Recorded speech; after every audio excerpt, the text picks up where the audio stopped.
राम राम जी सभी भाई बहनों को। मैं हूं बाबा रामदास और आप देख रहे हैं बाबा की खरी खोटी। मेरे साथ है भाई दिनेश शर्मा जी, सीनियर जर्नलिस्ट लखनऊ से। दिनेश भाई राम राम। राम राम राम राम। दिनेश भाई, उत्तर प्रदेश के उपचुनाव आ गए, सब सिर पे हैं। बिल्कुल।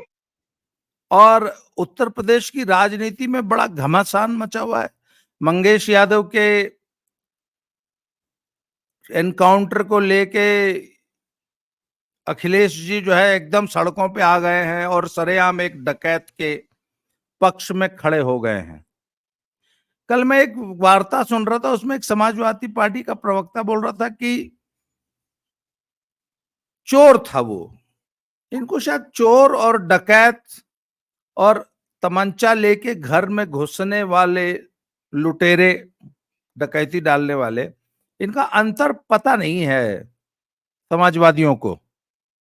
नहीं तो वो ऐसे पिछले सस्ते बेहुदा तर्क करते नहीं कि वो सिर्फ एक चोर था। जो आदमी तमंचा लेके गैंग बना के, चोर होता है कि रात को चोरी से आपके घर से, चोरी से घर में घुस के आपको जगाए बिना चुरा के कुछ ले जाए। अगर आप जाग गए तो लूट हो जाती है। चोरी होती है कि आपकी साइकिल कोई चुपके से आपके पिछवाड़े से चुरा के ले गया, पीछे खड़ी थी। खैर तब तो ये अखिलेश यादव जो सरेआम इस तरीके से चोर डकैतों के पक्ष में खड़े हो गए कि नहीं, डकैत का एनकाउंटर भी गलत था, वो इस तथ्य पे तो ध्यान ही नहीं दे रहे कि वह एक डकैत था जिसपे 12 मुकदमे थे। वो भाई पुलिस ये कहती कि इसने पहले हमारे पे गोली चलाई, हमने तो आत्मरक्षा में चलाई है। वो कहते वो उसको नहीं मारा, विपिन सिंह को, क्योंकि वो सिंह था। अरे भैया, विपिन सिंह ने किसी पुलिस पार्टी पे गोली नहीं चलाई ना। वो तो सीधा जाके कोर्ट में उसने सरेंडर कर दिया, थाने में या कोर्ट में। हाथ ऊपर उठाए, ये भी हाथ ऊपर उठा के बाहर आ जाता, ये भी कोर्ट में सरेंडर कर देता। इसको किसने मना किया था? खैर, इस पूरी राजनीति का इस आम चुनाव पे फर्क पड़ रहा है क्या? आखिर इस तरीके से खुल के डकैतों का समर्थन अखिलेश जी कर रहे हैं क्या? वहां की जमीनी पॉलिटिक्स पे इस मुद्दे का कितना असर है, क्या है, जरा ये समझाइए। और जो 10 सीटों पे चुनाव हो रहा है उनका क्या चल रहा है, बताइए जरा। बाबा जी, आपको याद होगा जरूर, आपके कंटेंट में ये बात होगी कि मुलायम सिंह यादव ने किस प्रकार डाकू छविराम और उसके गैंग का पक्ष लिया था और बहुत ही उग्रता के साथ, बड़ी क्या नाम, चिंता के साथ उन्होंने कहा था कि छविराम का जब इनकाउंटर हुआ था, सरकार से प्रतिरोध जताया था कि बैकवर्डों को मारा जा रहा है। तो वो और ये अखिलेश यादव जी का इस नए डाकू का समर्थन करना, आप अंदाजा लगा सकते हैं कि इनकी थीम एक ही है। एक राज्य के भूतपूर्व मुख्यमंत्री, एक एक राजनीतिक दल के राष्ट्रीय अध्यक्ष केवल एक एक एक यादव में सिमट गए, एक ऐसे बदमाश के समर्थन में उतर आए कि वो इस हद तक उसके पक्ष में आ गए कि पूरा देश जान रहा है, पूछ रहा है कि अखिलेश जी क्या केवल अकेले ये ही डाकू रहा था? आपको बार बार इसका पक्ष लेने के लिए इससे तो छींचा लेदर हो रही है। एक राजनीतिक दल के अध्यक्ष को, एक भूतपूर्व मुख्यमंत्री ने एक मामला उठा दिया, सरकार को चिंता में डालने के लिए काफी है। आप बोले, खुलकर बोले इस बात पर, आप बोल चुके और कई बार बोल चुके, लेकिन आपने तो इसको बिल्कुल लेकर एक इसका ऐसा जुलूस सा निकल गया इसका कि जैसे पूरा प्रदेश और पूरा देश जान रहा है कि देश का एकमात्र ऐसा इनकाउंटर है जिसको लेकर राज्य के भूतपूर्व मुख्यमंत्री चिंतित है। और संयोग से चूंकि वो एक यादव है, तो अब इसके अंदर एक नई कड़ी और जुड़ गई है कि अखिलेश जी को यह खतरा लग रहा है कि अगर हम इसके साथ नहीं खड़े हुए तो कहीं ऐसा ना हो यादव की तरफ से हमको जो है क्या नाम है, समर्थन ही ना मिल पाए। तो इसलिए एक जाति को एकजुट करने का यह उनका प्रयास है। सर पर जो है उपचुनाव है 10 राज्यों, 10 विधानसभाओं के,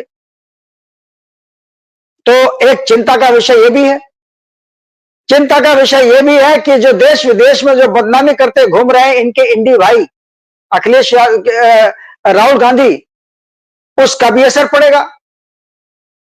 एक चिंता इनकी यह भी है कि मुसलमान जिस प्रकार से राहुल गांधी के कसीदे पढ़ रहे हैं,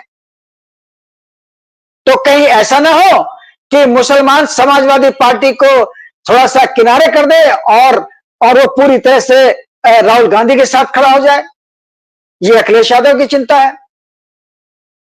बहुत ही एक विचित्र माहौल है राजनीति का उत्तर प्रदेश के संदर्भ में। कई घटनाक्रम सामने हैं हमारे, और उपचुनाव में उनको ये लग रहा है, ऐसा लगता है मुझको, ये लग रहा है कि ये बाजी समाजवादी पार्टी और कांग्रेस के हाथ से फिसल रही। जी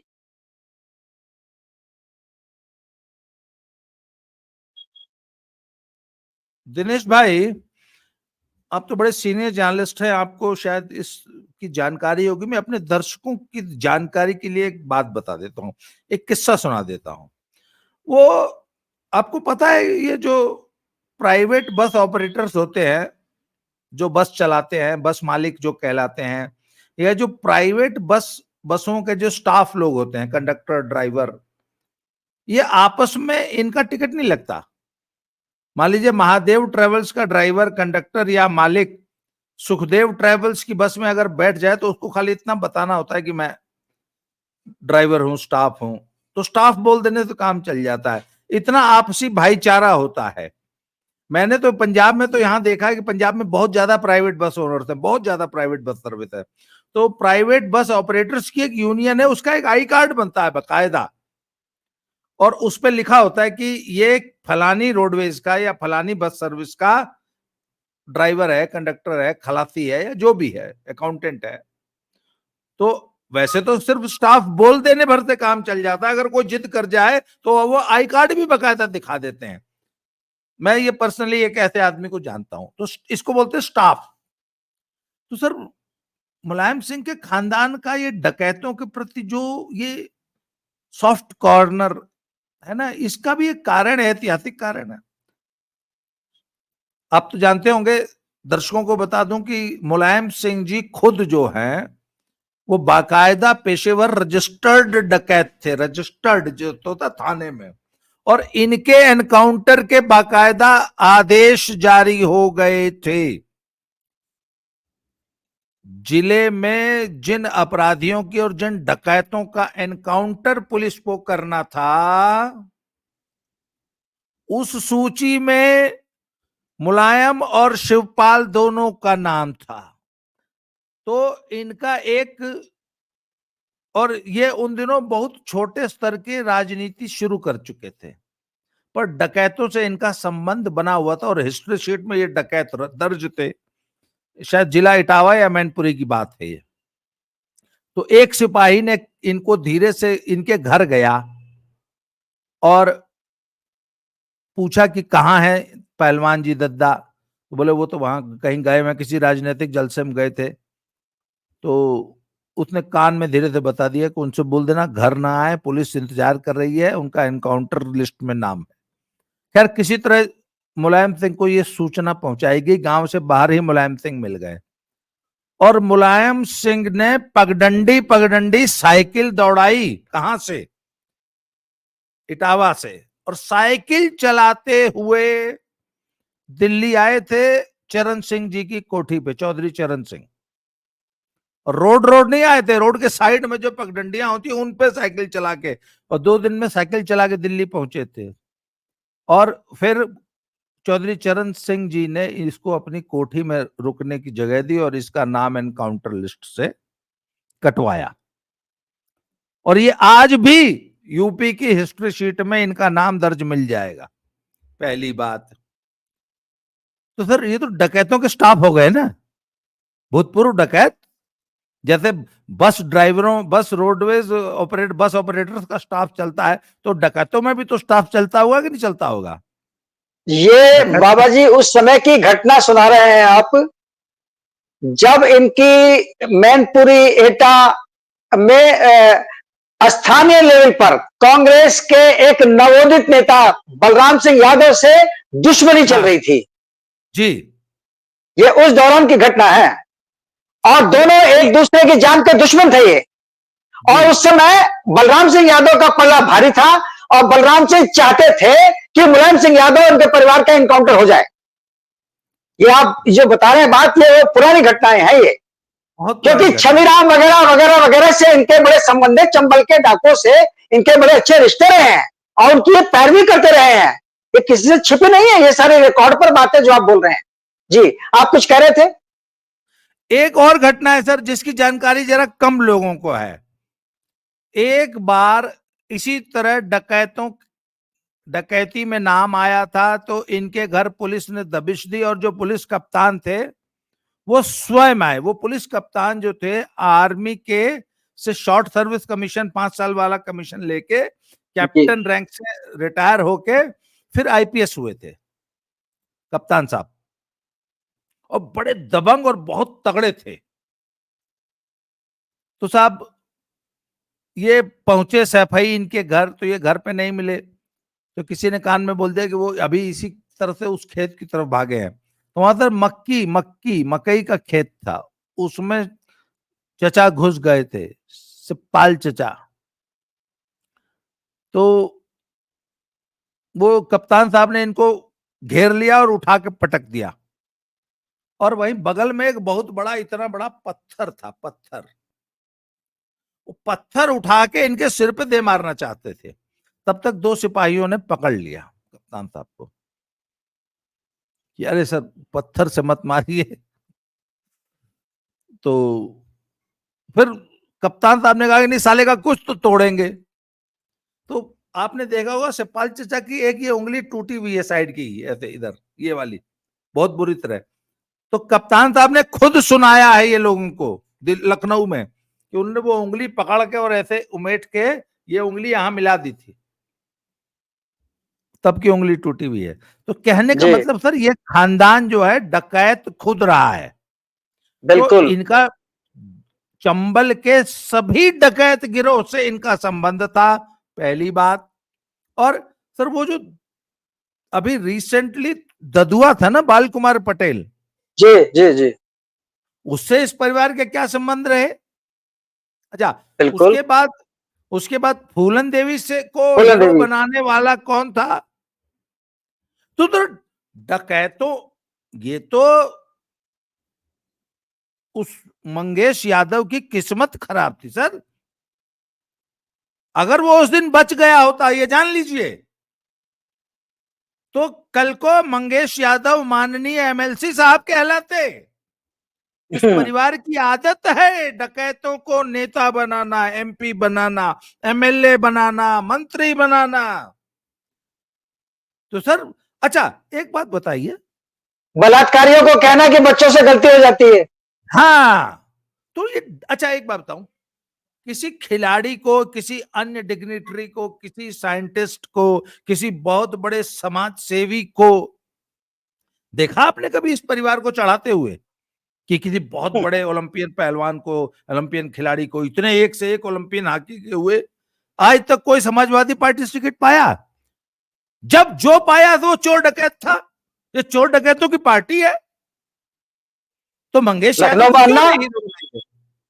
में अन्ना बदमाश, हाँ, लखनऊ में अन्ना बदमाश पूरा संरक्षण था जी। और लफंगा कहे जाने वाला हरिदास मेहता लखनऊ का। ये कुछ है उदाहरण, इस तरह के कई हैं जी। तो सर अब बताइए 10 सीटों का जो उपचुनाव है उसकी क्या गणित है? देखिए जी, उसकी गणित जो है वो उलट गई है।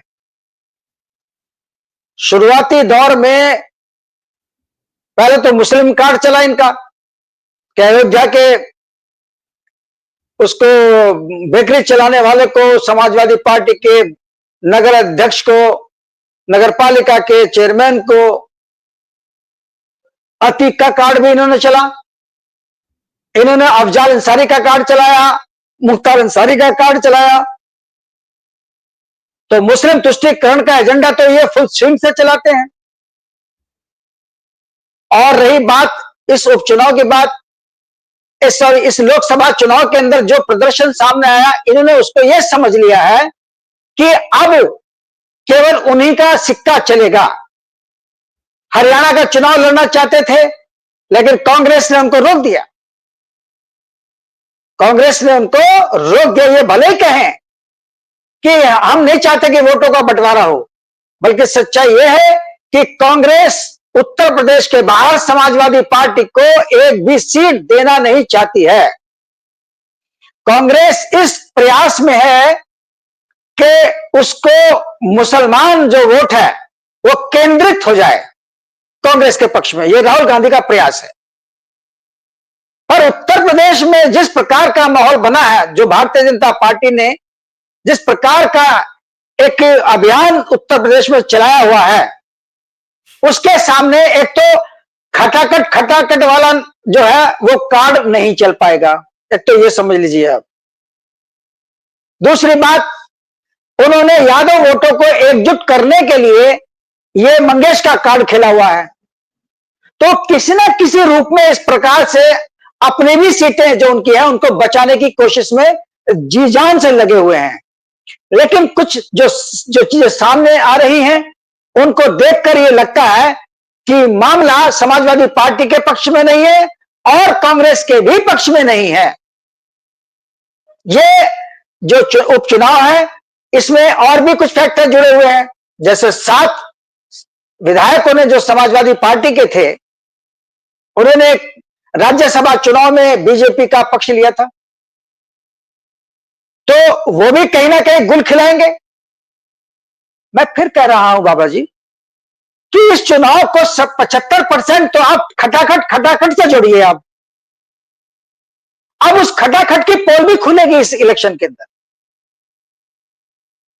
हालात यहां तक पहुंचने की स्थिति नजर आ रही है कि ऊपर से दिख रहा है कि राहुल गांधी और अखिलेश जो इंडी भाई हैं वो बहुत ताकतवर हैं, लेकिन अंदर खाने काफी कुछ खिसक चुका है।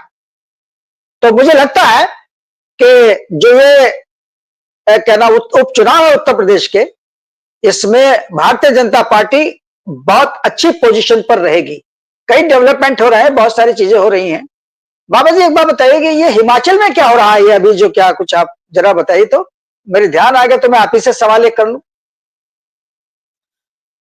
देखिए दिनेश सर, हिमाचल की लेटेस्ट डेवलपमेंट यह है कि जो हिंदुओं ने, हिंदू समाज ने, सनातनी समाज ने जो जबरदस्त एकता दिखाई है, उससे घबरा के मुस्लिम पक्ष जो है वो स्वयं जो है सरेंडर हो गया है। और शायद उन्होंने नगर आयुक्त से ये रिक्वेस्ट की है कि आप मत तोड़िए, 2 मंजिल का हमारे पास परमिशन है, बाकी जो 3 मंजिल हमने अवैध बना रखी है उसको हम खुद हटा लेते। उन्होंने शब्द इस्तेमाल किया है, हम उस अवैध, उस स्ट्रक्चर में जितना अवैध है उतना हटा लेते हैं। सर, पर ये मसला सिर्फ उस स्ट्रक्चर का नहीं है। विधायक जो हैं अनिरुद्ध सिंह जी, जिन्होंने ये पूरा अभियान छेड़ा, और उसके पीछे की जो पॉलिटिक्स है वो बहुत गहरी है। वो मैं आज उसकी इतनी गहराई से डिस्कस करने का समय नहीं है, परंतु उन्होंने स्वयं विधानसभा में ये बयान दिया है कि मैंने स्वयं अपनी आंखों से देखा है कि शुक्रवार वाले दिन जुमे की नमाज से पहले और बाद में उस इलाके से शरीफ औरतों का निकलना मुश्किल हो जाता है।